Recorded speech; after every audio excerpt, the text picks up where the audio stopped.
Hare Krishna. So Krishna has described Brahmanas, Kshatriyas. Now he's going to describe the two other categories, Vaishyas and Shudras, in shloka number 44.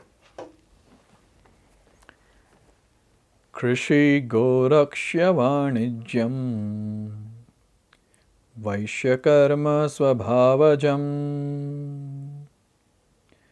Paricharyatmakam Karma Shudrasyapi Swabhavajam. So here Krishna is saying Vaishya Karma Swabhavajam. So what are the natural work and quality of a Vaishya? Krishi, Goraksha, Vanijyam. Krishi means farming, agriculture. Goraksha means protecting of cows. And Vanijyam means business. So this is a natural work of a Vaishya. Firstly, a Vaishya will have natural business tendency. He wants to do business. He wants to deal with money. That will be a natural tendency because Rajoguna or passion is predominant here and Tamoguna will be secondary. Whereas when it comes to Brahmana, we had seen that the mode of goodness will be higher and mode of passion will be secondary.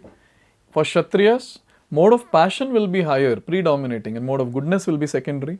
Whereas now in the Vaishyas, we understand that their attachment to money and various other activities related to money describes or signifies Rajoguna to be predominant and Tamoguna to be secondary.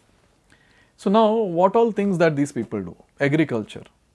So Vaishyas, they have this burden of love of cultivating crops and supplying that to people around. Because they are the ones who are considered to be the stomach of the entire society, the belly of the entire society.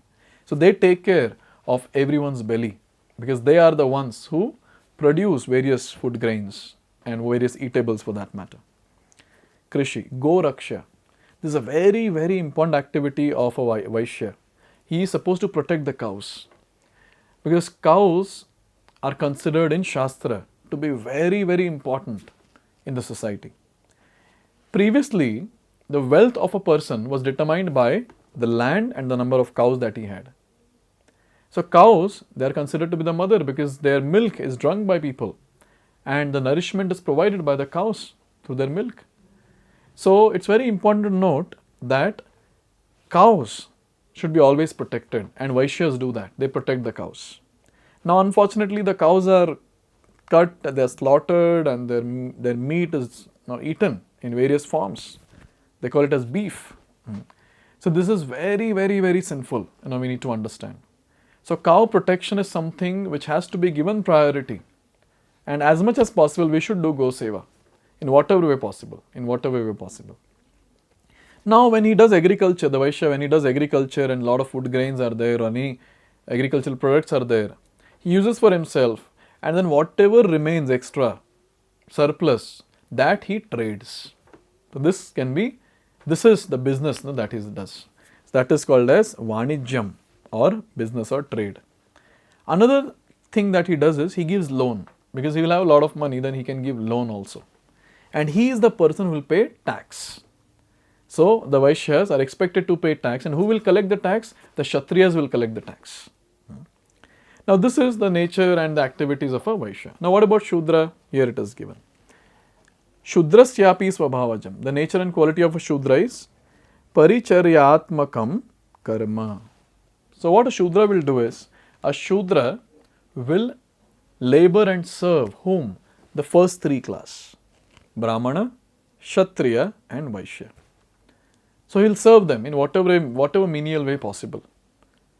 Now here we have to understand that somehow in the age of Kali Yuga, everyone are competing to become Shudra. Who is a Shudra? Who get daily wages or who get monthly salary. Such a person is a Shudra. Because a Shudra will always work under these first three and serve the first three. That's a very important thing to note, that somehow the current education system is producing more and more Shudras only. Because right from start, what is the education that is given? Oh, you should get a good job. Okay, you can get a good job, no doubt, no problem. But the thing is, we have to see the nature of the person. If the nature of the person is of a Brahmana or a Kshatriya or a Vaishya, why don't fan that? Why push a person into some profession which is not fitting his nature, which is not resonating with his nature. And that's why we see many people say this, job dissatisfaction, because their nature is not in frequency with the work that they're doing. They are not able to resonate, the bandwidths are not matching. Simple. See how practical Bhagavad Gita is. How practical. But another very important thing to note here for devotees is, it doesn't matter which nature we have. Brahmana, Kshatriya, Vaishya, Shudra. If you are a Brahmana, we take up deity worship service. We do various services related to deity worship, cooking, etc. If you are a Kshatriya, we take up the role of a leader, temple president and various other leaders which are there, mentoring people, cultivating people. If you are Vaishyas, we use that tendency to do various business activities, which are related, money related activities in the temple. And Shudras, if we have Shudra tendency, no problem. Entire life we can just clean the temple hall and keep cleaning the vessels and die. If we just do the activities according to our nature in service of the Lord, Lord will be pleased.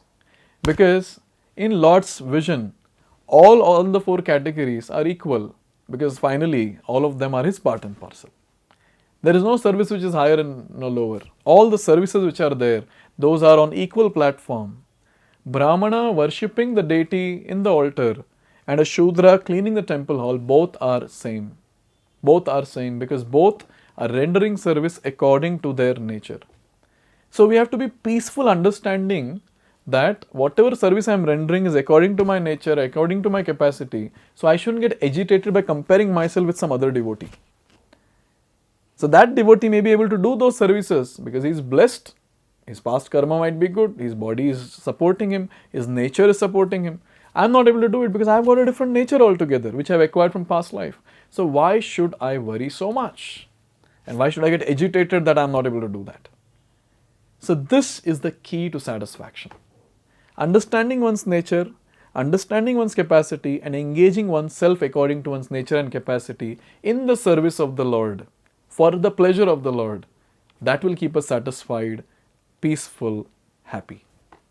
So in this way, Krishna has described these four varnas very nicely. And now, Krishna is going to speak about attaining perfection through these different things that he has spoken. So let's see that in the next video. Hare Krishna.